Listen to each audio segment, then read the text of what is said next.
О, великий мудрец! Я слышал, что пирамиды это очень опасно, и с ними лучше не связываться. Ты очень умен и знаешь о них все. Расскажи мне, пожалуйста. Хорошо, мой друг. Вот жила одна женщина. У нее был муж. От них двоих было много детей. А от этих детей еще пошли дети. Погоди, мудрец, но это же просто родовое древо. Что ты такое говоришь? Погоди, не перебивай, когда мудрец говорит. Вот смотри, великий Тутанхамон был тут внизу, а Нефертити вверху. И пока она была жива, она была важнее и влиятельнее него.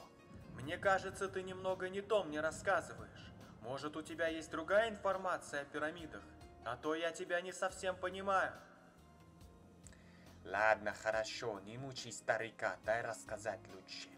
Вот смотри, есть директор, у него в подчинении два заместителя, которые руководят несколькими менеджерами, а те в свою очередь всеми сотрудниками компании. Это уже ближе, но ведь так строится любая компания и организация.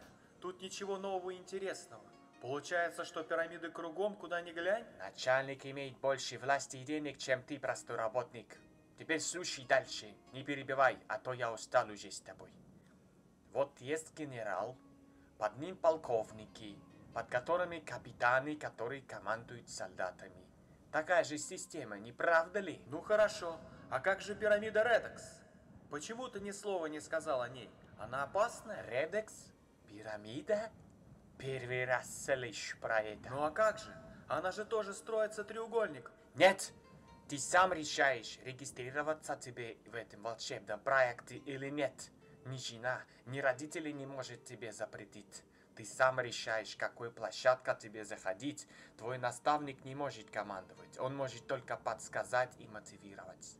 Он не будет как начальник тебе ругать и отчитывать. И ты сам решаешь, сколько тебе вкладывать, за сколько мест, идти на второй круг или другую площадку. Никакой генерал не сможет тебя остановить или упрекнуть. Ты можешь получать больше наставника, больше куратора, больше босса на работе. Главное, вложи и приглашай. Забирай свое и решай, идти дальше или нет. Так что не надо путать, пожалуйста, хорошо организованные проекты, где каждый сам принимает решения, с пирамидами, где сверху диктуют правила.